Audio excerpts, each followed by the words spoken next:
Hi, I'm Don. And hi, I'm Cindy. Welcome to Pearls of Liberty, November 3rd, 2012. With the elections only a couple of days away, this has been a very eventful week with Hurricane Sandy, and there is evidence that at least part of New Jersey has been under martial law, and there's just so much going on. We don't. You probably already have decided who you're going to vote for. It doesn't make that much difference between the two presidential candidates. You're going to get basically the same puppet masters behind either one. One suggestion that I heard that does make sense is if you live in a state that's undecided, if you have a strong opinion one way or the other, you may want to vote for one of the two Democrat, Republican candidates. If you're in a state that is already pretty much slated to go one way or the other, that is a great place to vote the third party candidate. And I believe that it was Joel Skousen who suggested approaching it that way. No, I said that first. Okay. That's what I've been saying for some time. I think there's other people saying that too. Yeah, to me that makes sense. And if you believe the propaganda or the campaign rhetoric, there's a huge difference between these guys. Romney is claiming to be the returning America to its true values and stuff. If you were to believe the rhetoric, I would go with Romney. I just know from his record that's not what he is. So it's deception right out in the open. I mean, you'd have to convince yourself that this guy had engineered his entire career of catering to everybody under the sun in order to emerge triumphantly and be on the side of truth, justice, and the American way. I just don't think this is happening, folks. I just think that's ridiculous. So both of these guys are bought and paid for by globalist forces that did Ron Paul in and did the campaign and totally sideline Campaign for Liberty and all of that. Use this as a wake-up opportunity. Help people to see that what's really going on in this country is it's not controlled by the people anymore. It's controlled by a cabal of forces that claim to be in opposition but really are leading in the same direction. So I can't get excited about it. I am only in the sense that we're closer to some kind of end of this thing because it's become so blatantly obvious. People are waking up right and left. I'm a little afraid that if Romney gets in, a lot of people will go back to sleep. So I really don't have a preference in this. I kind of like to have things appear to be normal and go along, but then on the other hand, I want the awakening to continue too, and Obama's doing a great job at that. So yet, nevertheless, I think maybe the persecution could get significant. I do believe he has Marxist background. Some people will think I'm kooky for that, but I think the evidence, there's just abundant evidence for that. So I don't like that. I don't like the fascist influence in Romney through the Bush cabal and all of that either. So we shall see what we get. Neither one is very enjoyable to me. I'm voting for Gary Johnson. I'm voting yes on Proposition 37. That's also very important. Yes, indeed.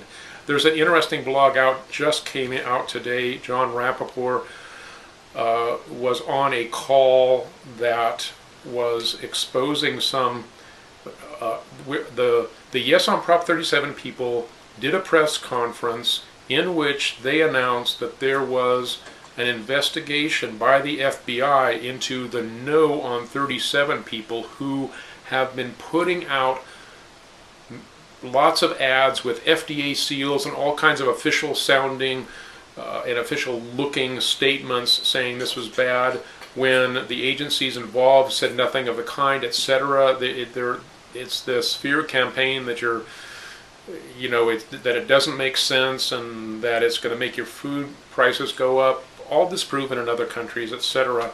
So the reporters from the mainstream media on this call were like, "Oh, really? There's an FBI investigation? Tell me, well, how is this investigation proceeding?" And they continued to hammer at the word of investigation. Was there really an investigation? When, yeah, the FBI had said they're going to investigate. So what do you call that? They were presented with this information from the pro 37 people. So anyway, it's just sad how the so-called free press in America has been taken over by money, and they know they're going to get hammered. So they know that by their bosses, if their story can't be 100% proven and is absolutely bulletproof, and so that they have to actually say, well, it's not an official investigation, so I can't use that headline.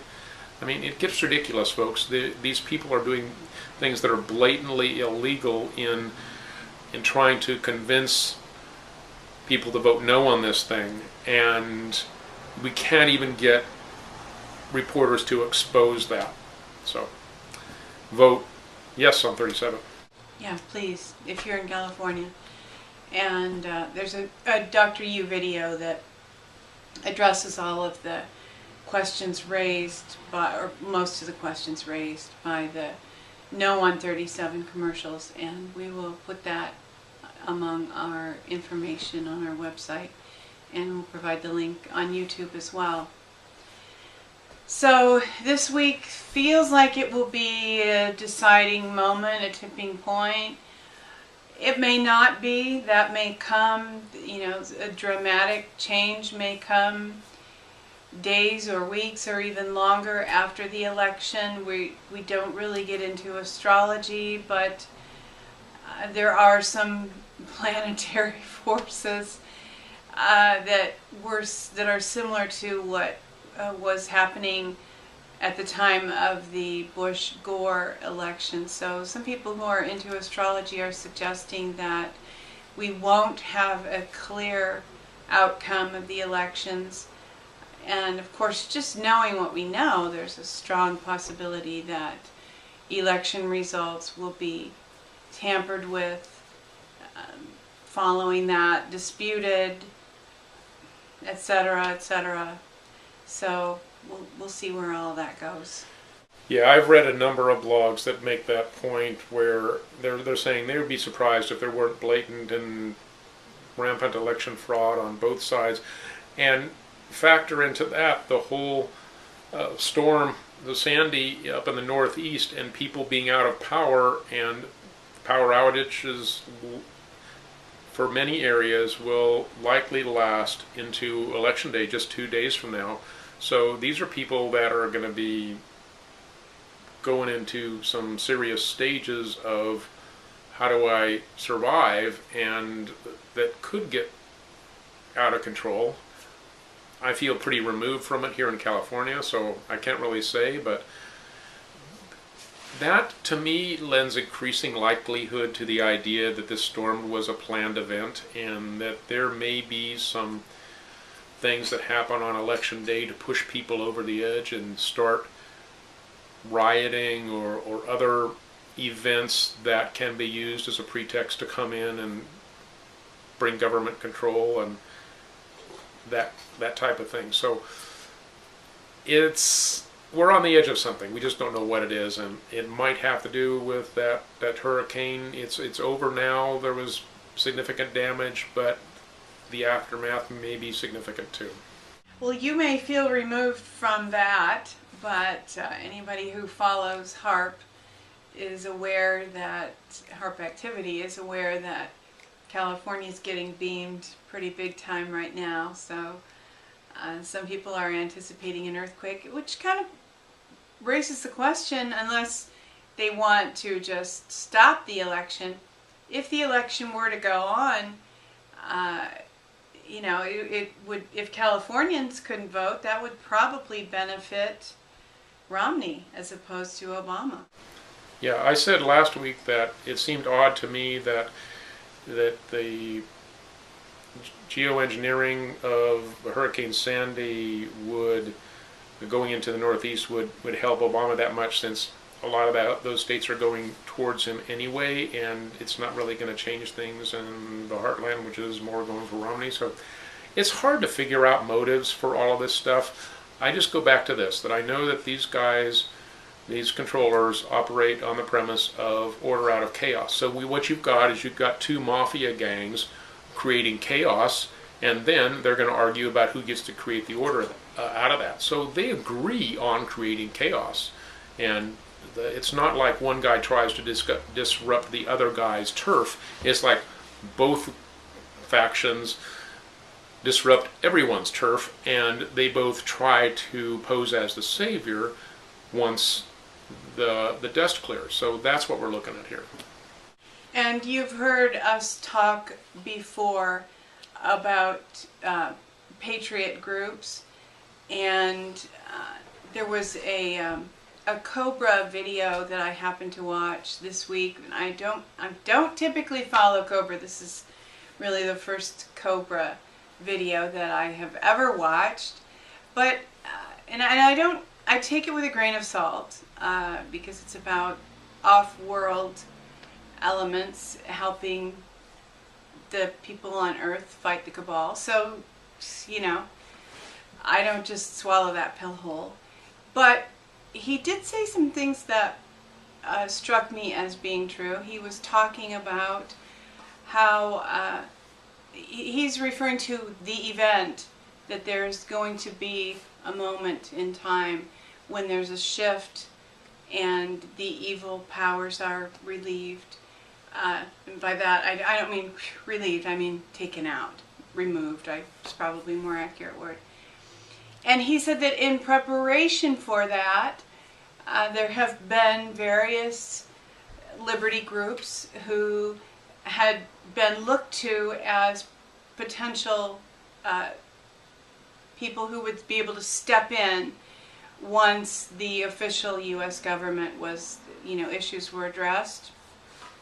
But one thing that he mentioned about this is what you've actually heard us say, not in so many words, but these Patriot groups, liberty groups, have been infiltrated. There's been infighting based on real ego issues, and Cobra said that these groups have been rendered ineffective and that there's another plan now for approaching, putting together a group right at the same time, or very near the same time that I was watching that Cobra video. Don was becoming involved with a liberty group that does seem to have some potential to be promising. Right. I'd actually gotten a Facebook friend messaged me a few days ago and just gave me a link for a phone call and mentioned the Union States project. And I said, okay, well, this could be interesting. I'd better do it. I'm kind of burnt out on these things. We've been through 2 rides that didn't turn out so well, but hey, this is a long distance race. I'm not going to say that I'm writing all attempts at restoring things off, so I better look into it. And so I got the information ready and listened to the intro ahead of time and called in at the 6 p.m. Pacific time for the call just last night. And wow, I have to say, it really seems like the real deal. These are people that have come out of Russa, Tim Turner thing, and come out of, seems like familiar with some of the GPO or TUSA stuff. That was a little less visible, but there was awareness of that, and it seems like this is not a group that's being steered by one leader. They're trying to get consensus. There's people that think different things about the importance of capitalization and different words in some of the founding documents, and whether or not that's important, and legal entities and having things recognized. But here's the general thrust of this thing. There is an urgency, and it's this. We know that the United States dollar is headed for a crash because the other nations of the world are no longer buying up US Treasury debt to the extent that they were doing previously. The BRICS nations, Brazil, Russia, India, China, South Africa, and other ones have joined them, are now forming their own bloc, and they are choosing to buy oil in currencies other than the dollar. It's really only been the oil producing nations that have propped up the dollar since the early 1970s that have enabled the dollar to be strong enough to become the world currency. So this was a global strategy that was used to flood the world with dollars, keep the United States prosperous, all based on oil dependency, and with the major oil companies locking down any competition and having a total control of the market, and all of the energy, technology, and transportation basically being all petroleum based.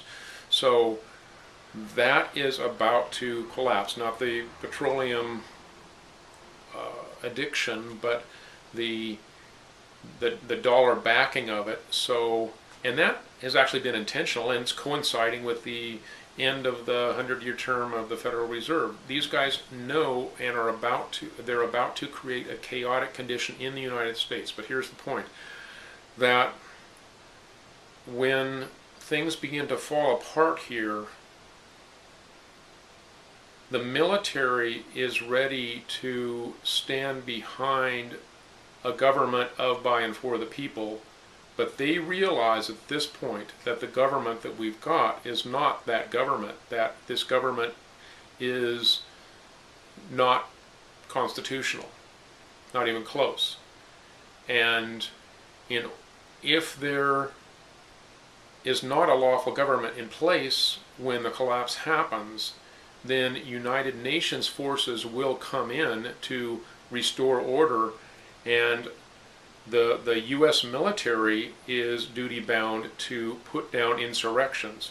So what that means is that there's a scrambling right now to put together a lawful government. Maybe scrambling is the wrong word, but we know that the time is short. So the idea is to re-inhabit the original 13 states governments under the Articles of Confederation, and submit that documentation of that lawful government to the Hague, which is the international court, which would be the body that would give credence to say, yes, there is lawful government there. No, UN, you don't have the right to send troops into there because there is a government in place. So that's the point. Whether or not it can succeed, I honestly think it's a long shot. I mean, even if we were able to do that, to get the recognition and get the governments in place, then it's very possible that because the powers that be want to create this chaotic condition, that forces that are in control of the UN, and they've had these plans for a long time, tanks and stuff hidden underground, etc. Maybe you've heard those stories. They're not going to give that up instantly, but I'll tell you what, the thing is, we have to try, and we never know when God might intervene and enable us to pull something out. So something that was said on the intro call that I listened to was, hey, something stuck in my heart a long time ago when somebody said to me, I can't predict what other people are going to do, I just have to do the right thing. And to me, this feels like the right thing, feels like a group of people that have been burned in the past, have been set behind by some of the stuff that's gone on before, that's gotten greater publicity, but has all turned bad. But I think this feels like the real deal. It feels like and when I was telling Cindy about it, it's like the small still voice that Elijah heard. It wasn't, the Lord wasn't in the whirlwind, wasn't in the fire, or whatever else happened, earthquake, that he was in the still small voice. This is a really low-key thing. We'll put the links there, especially if you're on the East Coast. I think that this is for you, because here in California it's not as essential that we get involved, because that can come after. So the 13 original states are the most important. Anyway, it was encouraging. At the same time, it's realistically, it's discouraging when you realize how asleep people are and how much work there is to do in so little time. So we'll see. Anyway, and so I contacted people, and if this makes sense to you, please look into it. There's a new Project Camelot blog that it's a report that says that it basically enumerates the what the black budget has been spent on the black projects. Incredible, if it's true. This is related to what is supposed to be the next White Hats report, number 48, which possibly is not going to come out because of threats, pressure, whatever. But if this is true, there's the capabilities that the cabal has are almost limitless. However, they still oppose liberty people, which is an indication to me that we can still be effective, no matter what's going on. Even the fact it's very tragic, but the CNBC executive, we mentioned the $43 trillion lawsuit last week, the executive at CNBC who was responsible for allowing that story to break on CNBC had 2 of his very young children killed in his home. And so I doubt there would be this kind of tug of war if we didn't still have an opportunity to make a real difference. So, as Don said, time probably is limited. But, you know, get out there, beat the drum, talk to people, hand out brochures, burn DVDs of Alex Jones's videos, download stuff from YouTube, burn DVDs, hand them out. Whatever, you know, pricks your imagination, go do it now. And also just a reminder to be cautious about interacting with people just based on this Cobra. It just reminded us of how we saw Rusa infiltrated. We weren't there at the beginning, but we became aware before a whole lot of months passed that there were some people there who just didn't sit right. And what Don and I talked about this morning is in The Lord of the Rings, I think might be Sam who said of Aragorn when the hobbits just first met him and they just knew that he was a ranger. If he were a servant of the enemy, he would seem fairer and feel fouler. We all have the ability, we're born being able to read people's faces and interpret who they are and what they're about. So don't shuffle that stuff off to your subconscious. If you have a bad feeling about somebody, they might be a bad person. Don't repress those feelings. And even, you know, we joked about watch Lie to Me, to the old TV show. It's discontinued now. I think they had 3 seasons. That the old episodes are on Netflix. Watch that. There's some great clues there of how to consciously watch people and determine when they're being insincere with you. So, you know, wise as serpents and innocent as doves. Yeah, that's really important. Be discerning, but also don't be afraid to take risks, because now is not the time for sitting on the sidelines. Now is not the time for, well, let's see how this all plays out. It's the time to make an assessment and then get involved. And especially for Christians, don't love your lives unto death. What did Jesus die and rise again for? To tell you, to demonstrate that it's not about this life. Your life is a seed to be placed into the ground. That's through every selfless act that you do. So you don't want to just think, what do I need to do to stay alive? That's not real living. Real living is, how do I spend myself so that the future is bright? That's what matters. So just encourage, especially Christians, to don't play it safe. So go with God, May the Lord give you wisdom as you vote, and wisdom as you talk to people, and courage, and determination. And thanks for watching our video this week. I wanted to encourage you to see the world the way that it really is. See yourself in it. Walk your walk. You are the one you've been waiting for.